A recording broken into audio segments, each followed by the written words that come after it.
And as we were driving to the site where the river had washed away the school, I noticed lots of young people wearing yellow shirts in the rain, drenched. അവിടെ ഒലിച്ചുപോയ സ്കൂളിൻ്റെ അവശിഷ്ടങ്ങളാണ് എനിക്ക് കാണുവാൻ സാധിച്ചത്. മഴവെള്ളപ്പാച്ചിലിൽ ഒലിച്ചുപോയ school നിന്നിരുന്ന സ്ഥലത്ത് പടച്ചട്ടയണിഞ്ഞു നിൽക്കുന്ന സന്നദ്ധ സേവകരുടെ സാന്നിധ്യമാണ് കൺകുളിർക്കുന്ന കാഴ്ചയായിട്ട് എനിക്ക് കാണുവാൻ സാധിച്ചത്. I had been to many disasters with my parents throughout my life. My brother and I had visited many situations, natural disasters, other accidents. And whenever we had gone to the place where that event took place, we had seen chaos and confusion. ഞാൻ ഒരുപാട് ദുരന്തങ്ങൾ കണ്ട ഒരാളാണ്. എൻ്റെ മാതാപിതാക്കൾ മുതൽ പ്രകൃതി ദുരന്തങ്ങളും കണ്ടിട്ടുണ്ട്, പെട്ടെന്നുണ്ടായ അപകട ദുരന്തങ്ങളും കണ്ടിട്ടുണ്ട്. അവിടെയൊക്കെ ഞാൻ കണ്ടത് ആശയക്കുഴപ്പങ്ങളും എന്താണ് ചെയ്യേണ്ടതെന്നറിയാതെ അന്തിച്ചു നിൽക്കുന്ന ജനങ്ങളെയുമാണ് എനിക്ക് ആ ദുരന്ത ഭൂമിയിൽ കാണുവാൻ സാധിച്ചിട്ടുള്ളത്. But here, for the first time, I saw an organized and efficient effort to help and support those who were suffering. പക്ഷേ ഇവിടെയാണ് ഞാൻ കണ്ടത് സംഘടിതവും ഫലപ്രദവുമായ ദുരിതാശ്വാസ പ്രവർത്തനങ്ങളുടെ സാന്നിധ്യം. വളരെ ക്രിയാത്മകമായി വ്യവസ്ഥാപിതമായി ദുരിതബാധിതരെ സഹായിക്കുന്നതിനുള്ള കൊണ്ടുപിടിച്ച ശ്രമങ്ങൾ, ആസൂത്രിതമായ ശ്രമങ്ങളാണ് ഇവിടെ നടക്കുകയുണ്ടായത്. These young men were directing traffic. They were showing us the way. They were taking care of people. They had set up volunteer kitchens. When we went to the area where survivors were temporarily sheltered, I saw them everywhere, holding people's hands, providing comfort, providing assistance. ഞാൻ കുറേ ചെറുപ്പക്കാരെ കണ്ടു. അവർ ഗതാഗതം traffic നിയന്ത്രിക്കുന്നത് കണ്ടു, അവർ വഴികാട്ടുന്നത് കണ്ടു, അവർ ജനങ്ങളെ സഹായിക്കുന്നത് കണ്ടു, അവർ പെട്ടെന്ന് അടുക്കളയൊരുക്കി ആളുകൾക്ക് അന്നം അവരെ ഊട്ടുന്നതും ഞാൻ കണ്ടു. അങ്ങനെ ഏത് രംഗത്തും നിറഞ്ഞു നിൽക്കുന്ന സേവന സന്നദ്ധരായ ദുരിതബാധിതരായിട്ടുള്ളവരെ, വേദനിക്കുന്നവരെ, മുറിവേറ്റവരെ പല രീതിയിൽ സാന്ത്വനപ്പെടുത്തുന്ന, സഹായിക്കുന്ന, അവർക്ക് ശുശ്രൂഷ നൽകുന്ന ചെറുപ്പക്കാരെയാണ് എനിക്ക് ഈ മണ്ണിലെങ്ങും കാണുവാൻ സാധ്യമായത്. So I asked Rahul ji, who are these boys in the yellow shirts? ഞാൻ ചോദിച്ചു രാഹുൽജിയോട്, ആരാണ് ഈ ചെറുപ്പക്കാർ? And he told me that it was the white guard of the IUML. അദ്ദേഹം എന്നോട് പറഞ്ഞു, അതാണ് വെള്ളപ്പട്ടാളം എന്ന് അദ്ദേഹം എന്നോട് പറയുകയുണ്ടായി. And you should be truly proud of yourselves. And I am truly proud of the work you did during this very, very difficult time for the people of Wayanad. നിങ്ങൾക്ക് അഭിമാനം കൊള്ളാൻ എല്ലാ അർത്ഥത്തിലും അവകാശമുണ്ട്. അഭിമാനിച്ചു കൊള്ളുക. നിങ്ങളുടെ കാര്യത്തിൽ ഞാനും അഭിമാനിക്കുന്നു. വയനാടിലെ മണ്ണിൽ നിങ്ങൾ ജനങ്ങൾക്ക് ചെയ്ത സേവനങ്ങളുടെ പേരിൽ, നിങ്ങളുടെ പ്രവർത്തനങ്ങളുടെ പേരിൽ, സന്നദ്ധ പ്രവർത്തനങ്ങളുടെ പേരിൽ ആ ധവള സംഘത്തെ, ധവള പാറാവുകാരെ ഞാൻ പ്രത്യേകം അഭിനന്ദിക്കുകയാണ്. Under the leadership of Sri Sadiq Ali Tangal ji and Sri Kunyali Kutti ji, each one of you stood firm for your ideology of secularism, of dedication, devotion to service, and of unity for this country. Every person you helped people across religions, you helped the old, you helped the young, you helped women, you helped men, you helped children who had lost everything. And I think that the work you did was exemplary. അഭിവന്ദനായ Sayyid Sadiq Ali Shihab തങ്ങളുടെയും അഭിവന്ദനായ Kunhalikutty സാഹിബിൻ്റെയും നേതൃത്വത്തിൽ നിങ്ങൾ നടത്തിയ പ്രവർത്തനം യഥാർത്ഥത്തിൽ ഏറ്റവും വലിയ മതേതര പ്രവർത്തനമാണ്. മതം നോക്കാതെ, സമുദായം നോക്കാതെ, വിഭാഗീയത നോക്കാതെ എല്ലാ വിഭാഗം ആളുകളെയും നിങ്ങൾ ചേർത്ത് പിടിച്ചു, അവരെ നിങ്ങൾ സഹായിച്ചു. നിങ്ങൾ അതിലൂടെ നടത്തിയിട്ടുള്ളത് ഏറ്റവും വലിയ രാഷ്ട്രധർമ്മമാണ്, രാജ്യസ്നേഹപരമായിട്ടുള്ള മഹത്തായ പ്രവർത്തനമാണ് ഈ മഹത്തായ നേതൃത്വത്തിൻ്റെ കീഴിൽ നിങ്ങൾ നടത്തിയത് എന്ന് ഞാൻ നിങ്ങളോട് പ്രത്യേകം പറയാൻ ആഗ്രഹിക്കുന്നു. And I would like everybody here to join me once for a special gratitude and special applause for the men of the White Guard. ഈ അവസരത്തിൽ ഇവിടെ കൂടി വൈറ്റ് ഗാർഡിന്, ആ വെള്ളപ്പാറാവുകാരെ എല്ലാവരും അഭിനന്ദിക്കുന്നതിൽ എന്നോട് ചേരണമെന്ന് ഞാൻ ഈ മഹത്തായ സദസ്സിനോട് അഭ്യർത്ഥിക്കുകയാണ്. Your 1,000 member brigade was mobilized even before government's efforts began. Government സർക്കാർ നടത്തിലുള്ള പരിശ്രമം തുടങ്ങുന്നതിന് മുമ്പ് തന്നെ 1000 സന്നദ്ധ സേവകരെ ഒരുക്കിക്കൊണ്ട് ഈ മണ്ണിലിറങ്ങി സേവനത്തിന് തുടക്കം കുറിക്കുകയാണ് നിങ്ങൾ ചെയ്തത്. You saved lives. You helped people find their family members. In the worst, darkest hour, you shone a light of compassion towards everyone. നിങ്ങൾ ആളുകളെ കണ്ടെത്താൻ സഹായിച്ചു, എങ്ങും ഇറങ്ങി പ്രവർത്തിച്ചു. ഇരുണ്ട ചുറ്റുപാടുകളിൽ നിങ്ങൾ വെളിച്ചത്തിന്റെ രശ്മികൾ പ്രസരിപ്പിച്ചു. You provided safety and support for your brothers and sisters when they needed it most. നിങ്ങൾ ഏറ്റവും ആവശ്യമായ സന്ദർഭത്തിൽ നിങ്ങളുടെ സഹോദരന്മാർക്കും സഹോദരിമാർക്കും ഏറ്റവും അനിവാര്യമായ സഹായം എത്തിച്ചു നൽകി. I would like to commend the IUML for the 100 ambulances they offered free of charge, the clothing, furniture, utensils, medicines, the crores worth of food supplies, for the volunteers who stayed until the last train ended, until the last person was found, until the last bodies were buried. ഈ എല്ലാ കാര്യങ്ങൾക്കും ഞാൻ Indian union മുസ്ലിം ലീഗിന് IUML-നെ പ്രത്യേകം അഭിനന്ദിക്കുകയാണ്. ഓടിയ ആംബുലൻസുകൾക്ക് 100 ആംബുലൻസുകൾ ഏർപ്പെടുത്തിയതിന്, കാണാതായവരെ കണ്ടെത്താൻ തെരച്ചിൽ നടത്തിയതിന്, ജനങ്ങളെ സഹായിച്ചതിന്, അന്നം നൽകിയതിന്, മരുന്ന് കൊടുത്തതിന്, ഏതൊക്കെ രീതിയിൽ ഇവിടെ നടത്തിയിട്ടുള്ള സന്നദ്ധ സേവന പ്രവർത്തനങ്ങളുണ്ടോ അതിൻ്റെ എല്ലാം പേരിൽ ഞാൻ പാർട്ടിയെ അഭിനന്ദിക്കുകയാണ്. Palliative care was provided. 150 critically injured individuals were brought to safety. And in addition, financial assistance and food kits were also provided. Taxis, jeeps, auto rickshaws, motorcycles, tricycles for disabled individuals, and scooters were given to 57 families who lost all possessions. എത്രയോ കുടുംബങ്ങൾക്ക്, ദുരിതബാധിതരായ കുടുംബങ്ങൾക്ക് വാഹനങ്ങൾ നൽകി, scooter അടക്കം എത്രയോ വാഹനങ്ങൾ നൽകി അവർക്ക് സഞ്ചരിക്കാനുള്ള സഹായം ഒരുക്കി കൊടുത്തു. അതുമാത്രവുമല്ല, ആവശ്യമായ സന്ദർഭത്തിൽ അവർക്ക് സാമ്പത്തിക സഹായം നൽകി. വാഹനങ്ങൾ, ദുരിതാശ്വാസം, പാലിയേറ്റീവ് കെയർ അടക്കം എത്രയോ പ്രവർത്തനങ്ങൾ ഇവിടെ നടത്താൻ IUML മുന്നോട്ട് വരികയുണ്ടായി.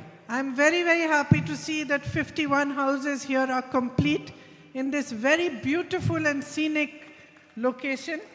ഈ 51 വീടുകൾ അതിമനോഹരമായിട്ടുള്ള, കണ്ണഞ്ചിപ്പിക്കുന്ന, പ്രകൃതി സുന്ദരമായിട്ടുള്ള ചുറ്റുപാടിൽ ഉയർന്നു നിൽക്കുന്ന ഈ 50 വീടുകളുടെ നിർമ്മാണം കഴിഞ്ഞതിലുള്ള സംതൃപ്തിയും സന്തോഷവും ഞാൻ ഇവിടെ അറിയിച്ചു കൊള്ളട്ടെ. I believe 54 more houses are being constructed. A prayer hall, playgrounds for children, and a community hall are also in the plans. ഇനിയും 54 വീടുകൾ നിർമ്മിക്കപ്പെടാൻ പോകുന്നുവെന്ന് ഞാൻ മനസ്സിലാക്കുന്നു. അതോടൊപ്പം പ്രാർത്ഥനാ മന്ദിരം, കുട്ടികൾക്ക് കളിസ്ഥലം തുടങ്ങിയ എത്രയോ സൗകര്യങ്ങൾ ഇവിടെ ഇനിയും ഏർപ്പെടുത്താൻ പോവുകയാണ്. My colleagues in the IUML have certainly done better than us because we are just starting. So I hope that all my colleagues in the Congress party who are part of our efforts will keep in mind that they have stiff competition and we must also build our houses very soon. IUML-ലെ എൻ്റെ സഹപ്രവർത്തകർ വളരെ മത്സരിച്ച് മുന്നോട്ട് പോയി പ്രവർത്തിച്ചിരിക്കുന്നുവെന്ന് കോൺഗ്രസിലെ എൻ്റെ സഹപ്രവർത്തകരെ അറിയിക്കാൻ ഞാൻ ഈ അവസരം ഉപയോഗപ്പെടുത്തുകയാണ്. കോൺഗ്രസിലെ എൻ്റെ സഹപ്രവർത്തകരോട് ഞാൻ ഒരു കാര്യവും കൂടി പറയട്ടെ. വളരെ ശക്തമായ മത്സരമാണ് ഈ രംഗത്ത് IUML നടത്തിയിട്ടുള്ള പ്രവർത്തനങ്ങളുമായി നിങ്ങൾ നേരിടാൻ പോകുന്നത്. അത് മനസ്സിൽ വെച്ചുകൊണ്ടായിരിക്കണം നിങ്ങളും മുന്നോട്ട് പോകേണ്ടത് എന്ന് കോൺഗ്രസ് പ്രവർത്തകരോട് ഞാൻ പറയാൻ ആഗ്രഹിക്കുന്നു. These houses will be your new homes. You lost everything on that day, that horrible night. As politicians, we see a lot of pain, we see a lot of suffering around us. Often, we see that suffering destroy people, destroy their lives forever. It's rare for us to see the kind of resilience, the kind of courage and strength that the people of Wayanad showed us. പ്രിയപ്പെട്ടവരെ, ആ കാളരാത്രി കണ്ടവരാണ് നിങ്ങൾ. ഈ പുതിയ വീടുകളിൽ താമസിക്കാൻ നിങ്ങൾ വരുമ്പോൾ നിങ്ങൾ നിങ്ങളുടെ വസതികളിലേക്കാണ് കാലെടുത്ത് വെച്ച് പ്രവേശിക്കുന്നത്. അന്നത്തെ ഇരുണ്ട രാവിൽ നിങ്ങൾ അനുഭവിച്ച കാര്യങ്ങൾ വാക്കുകൾ കൊണ്ട് വർണ്ണിക്കാനാകാത്തതാണ്. ഞങ്ങൾ രാഷ്ട്രീയ പ്രവർത്തകർ പല ദുരന്തങ്ങളും കാണുന്നതാണ്, പല ദുരന്ത ഭൂമികളും സന്ദർശിക്കുന്നവരാണ്.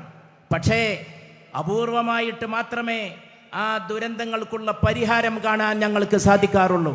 പക്ഷേ ഇവിടെ വരുമ്പോൾ നിങ്ങളുടെ ഈ പുതിയ ഭവനങ്ങളിലേക്ക് നിങ്ങൾ കാലെടുത്ത് വെക്കുമ്പോൾ നിങ്ങൾ മനുഷ്യരുടെ കാരുണ്യം അതിന് പാത്രീഭൂതരായിക്കൊണ്ടാണ് ഇവിടത്തേക്ക് പ്രവേശിക്കുന്നത്. വയനാടിനോട് ജനങ്ങൾ കാണിച്ച, മനുഷ്യർ കാണിച്ച കാരുണ്യമാണ് എൻ്റെ മനസ്സിലിപ്പോൾ എന്നെ ഏറ്റവും അധികം വികാരാധീനയാക്കുന്നത്. Nothing and no one can ever give you back what you lost. We cannot replace what you lost.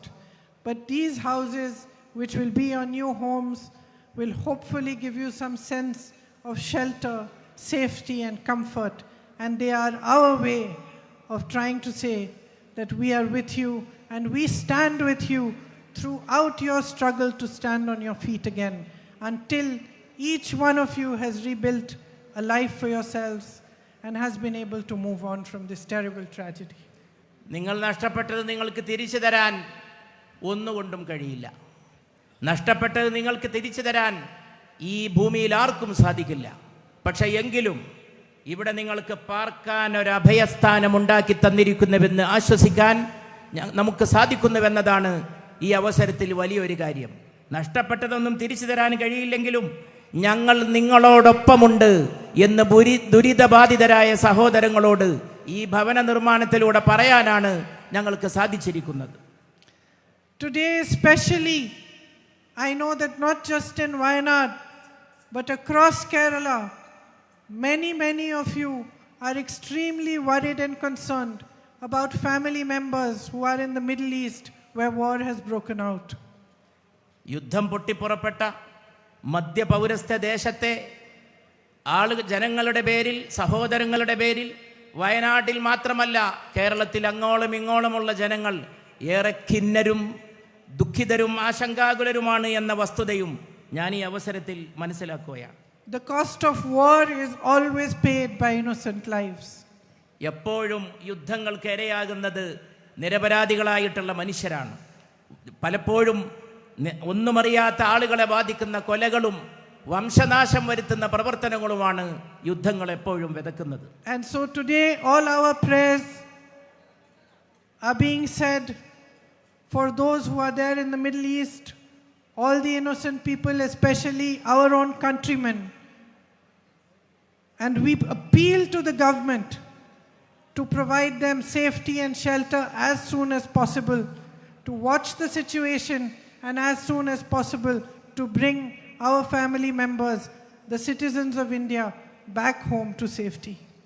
നമുക്ക് ചെയ്യാൻ കഴിയുന്നത് നാം അവർക്ക് വേണ്ടി പ്രാർത്ഥിക്കുക എന്നതും അവരുടെ മോചനത്തിന് വേണ്ടി പ്രവർത്തിക്കുക എന്നതുമാണ്.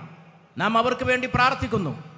നമ്മുടെ സഹോദരങ്ങളടക്കം, ഇന്ത്യക്കാരടക്കം അവിടെയുള്ള മുഴുവൻ മനുഷ്യർക്കും ആശ്വാസമുണ്ടാകട്ടെ, കാര്യങ്ങൾ സമാധാനപ്പെടട്ടെ, ഈ പിരിമുറുക്കത്തിൻ്റെ അന്തരീക്ഷം അവസാനിച്ച് എല്ലാം നേരെയായി തീരട്ടെ എന്ന് നാം പ്രാർത്ഥിക്കുന്നു. അതോടൊപ്പം ഗവൺമെൻറ്റിനോട് നാം അഭ്യർത്ഥിക്കുന്നു, എത്രയും പെട്ടെന്ന് ഇന്ത്യക്കാർക്ക് സമാശ്വാസം നൽകുന്ന പ്രവർത്തനങ്ങൾ ഉണ്ടാകണം. അവരുടെ ബുദ്ധിമുട്ട് അകറ്റാനുള്ള പ്രവർത്തനങ്ങൾക്ക് ഗവൺമെൻറ് തക്ക സമയത്ത് മുന്നിട്ടിറങ്ങണമെന്ന് ഞാൻ അഭ്യർത്ഥിക്കുകയാണ്. I know that all of you join me in hoping that the situation does not worsen and that our Indian citizens and everybody else who is an innocent citizen in the middle of this conflict is safe and secure. അവിടെയുള്ള എല്ലാ മനുഷ്യരും സുരക്ഷിതരാകട്ടെ, അവിടെയുള്ള എല്ലാവർക്കും സമാധാനമുണ്ടാകട്ടെ മധ്യപൗരസ്ത്യ ദേശത്ത് എന്ന് ആശിക്കുന്നതിലും പ്രാർത്ഥിക്കുന്നതിലും അതിനുവേണ്ട പ്രവർത്തനങ്ങൾ നടത്തണമെന്ന് ഗവൺമെൻറ്റിനോട് ആവശ്യപ്പെടുന്നതിലും നിങ്ങളെല്ലാവരും എന്നോടൊപ്പം ചേരുമെന്നും ഞാൻ പ്രത്യാശിക്കുന്നു. I thank all of you once again for having invited me to this function today, and I congratulate all of you on the beautiful new homes that you are about to enter. May your lives shine with happiness, love and renewed laughter as you move into a new phase. Thank you very much. ഈ മനോഹരമായ വീടുകളുടെ സമർപ്പണ വേളയിൽ ഇവിടെ എത്താൻ കഴിഞ്ഞതിൽ ഞാൻ സന്തോഷിക്കുന്നു. എന്നെ ക്ഷണിച്ചതിന് ഞാൻ വീണ്ടും നന്ദി പറയുന്നു. നിങ്ങളെല്ലാവരും കാണാൻ കഴിഞ്ഞതിലും കാരുണ്യത്തിൻ്റെ ഈ മുഹൂർത്തത്തിന് സാക്ഷിയാകാൻ സാധിച്ചതിലുമുള്ള എൻ്റെ ചാരിതാർത്ഥ്യം പ്രകടിപ്പിച്ചുകൊണ്ട് നിങ്ങൾക്ക് നന്ദി പറഞ്ഞ് ഞാൻ അവസാനിപ്പിക്കും. നമ്മുടെ ഈ മഹാസംരംഭത്തിന് മഹത്തായ നേതൃത്വം നൽകിയ ലോകത്തിന് അറിയപ്പെടുന്ന ആർക്കിടെക്റ്റും നമ്മുടെ ഈ സംരംഭത്തിന് നേതൃത്വം നൽകിയ ടോണി ജോസഫ് സാർ, അദ്ദേഹം ഈ വേദിയിലേക്ക് കടന്നു വരുന്നുണ്ട്. അദ്ദേഹത്തിന് വരാനുള്ള സൗകര്യം വൈറ്റ് ഗാർഡ് ചെയ്തു കൊടുക്കണം സ്നേഹപൂർവ്വം അഭ്യർത്ഥിക്കുകയാണ്.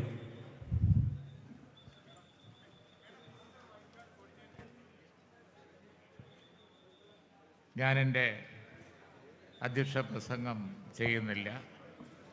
നിങ്ങൾക്കെല്ലാവർക്കും അറിയാവുന്ന പോലെ വിട്ടുപോകാൻ പാടില്ലാത്ത ഒന്ന് രണ്ട് കാര്യങ്ങൾ കൂടി ആഡ് ചെയ്യുകയാണ്. ഒന്ന്, ബഹുമാനപ്പെട്ട തങ്ങൾ തൻ്റെ ഉദ്ഘാടന പ്രസംഗത്തിലും സലാം സാഹിബ് അദ്ദേഹത്തിൻ്റെ സ്വാഗത പ്രസംഗത്തിലും ഇവിടെ പറഞ്ഞു കഴിഞ്ഞു. നമ്മുടെ ആർക്കിടെക്റ്റ് ടോണി, ലോകപ്രശസ്തനായ ആർക്കിടെക്റ്റ് ടോണി ഒരു പൈസ വാങ്ങാതെയാണ് നമുക്കിതിൻ്റെ മുഴുവൻ ഡിസൈൻ ചെയ്ത് തന്നത്. അതുപോലെ തന്നെ നമ്മുടെ കോൺട്രാക്ടർ നിർമ്മാൺ മുഹമ്മദ്, അദ്ദേഹത്തിൻ്റെ തൊപ്പിയിലെ മനോഹരമായ ഒരു തൂവലായിരിക്കും ഈ നിർമ്മാണം എന്നുള്ളത് പറയാതെ, നിർമ്മാൺ കമ്പനിയുടെ ഈ നിർമ്മാണം എത്തിയ. അതുപോലെ തന്നെ ഇതിൻ്റെ മറ്റെല്ലാ കാര്യങ്ങളും ചെയ്തു തന്ന മലബാർ ടെക്, അവരും എല്ലാം ഒരു വല്ലാത്ത സൗജന്യ നിരക്കിലും അതുപോലെ തന്നെ വളരെ ഡിവോഷനോടുകൂടിയാണ് ചെയ്തു തന്നത്. ടോണി സ്റ്റേജിൽ എത്തിയിട്ടുണ്ട് എന്ന് പറഞ്ഞു, വളരെ സന്തോഷം.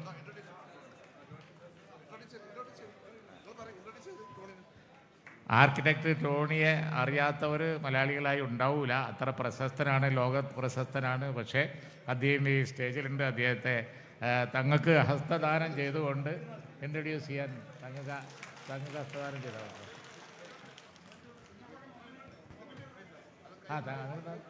തങ്ങൾ ഹസ്തദാനവും കൂടാതെ അദ്ദേഹത്തിന് ഈ മൊമെൻ്റ് ഓർക്കാൻ വേണ്ടി ഒരു മൊമെൻ്റോയും കൊടുക്കുന്നുണ്ട്. അതിന് കൂടി ഇൻവൈറ്റ് ചെയ്യും. സ്നേഹഭവനങ്ങളുടെ മനോഹരമായ രൂപകൽപ്പന ചെയ്തു എന്ന് മാത്രമല്ല, മറ്റൊരു കാര്യം, ഇവിടെ തങ്ങളുടെ മുമ്പിൽ 2 റിക്വസ്റ്റ് വന്നു. ആരാധനാലയങ്ങൾ, അതായത് അത് ഇവിടെ താമസിക്കുന്നവർക്ക് നമസ്കരിക്കാനുള്ള സൗകര്യമാണെങ്കിൽ അതും, അതുപോലെ തന്നെ മറ്റുള്ളവർക്ക് ആരാധനാലയം വേണമെങ്കിൽ അതും ഇതിന് സമീപത്തായി ഉണ്ടാക്കി കൊടുക്കും. ആ റിക്വസ്റ്റ് വന്ന സ്ഥിതിക്ക് അത് കൂടി എന്നോട് മെൻഷൻ ചെയ്യാൻ ബഹുമാനപ്പെട്ട തങ്ങളോട് പറയും. ഇത്ര മനോഹരമായി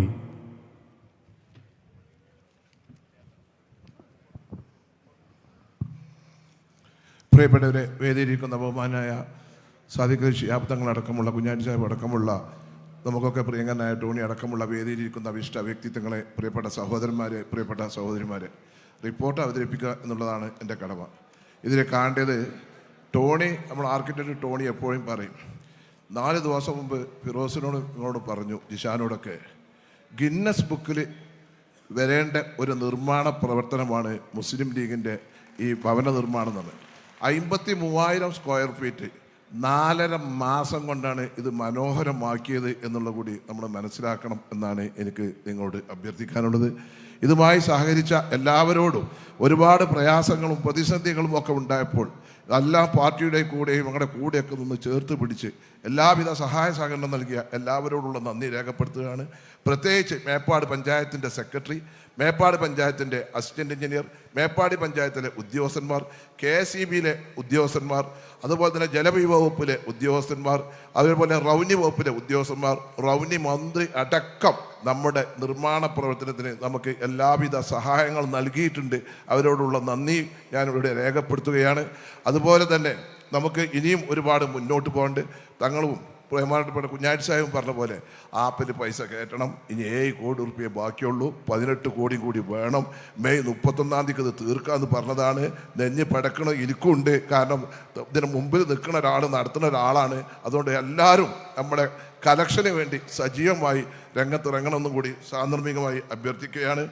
കൂടുതലൊന്നും പറയുന്നില്ല. ഞാനൊരു ചെറിയ കണക്ക്, നമ്മുടെ ഭൂമി വാങ്ങിയത് 11 ഏക്കർ 22 സെൻറ്റ് സ്ഥലമാണ്. 12,84,00,000 രൂപയാണ് നമുക്ക് സ്ഥലത്തിനായത്. Registration fees, stamp duty, complete account money ആയിട്ട് അതിന് 1,27,00,000 രൂപയാണ് വന്നത്. അങ്ങനെ ഭൂമി ഇനത്തിന് നമുക്ക് സ്ഥലത്തിന് 14,14,00,000 രൂപ വന്നു. ഒരു വീടിൻ്റെ നിർമ്മാണത്തിന് 22,60,60,000 രൂപ വരും. നമ്മുടെ 105 വീടാണ് കൊടുക്കുന്നത്.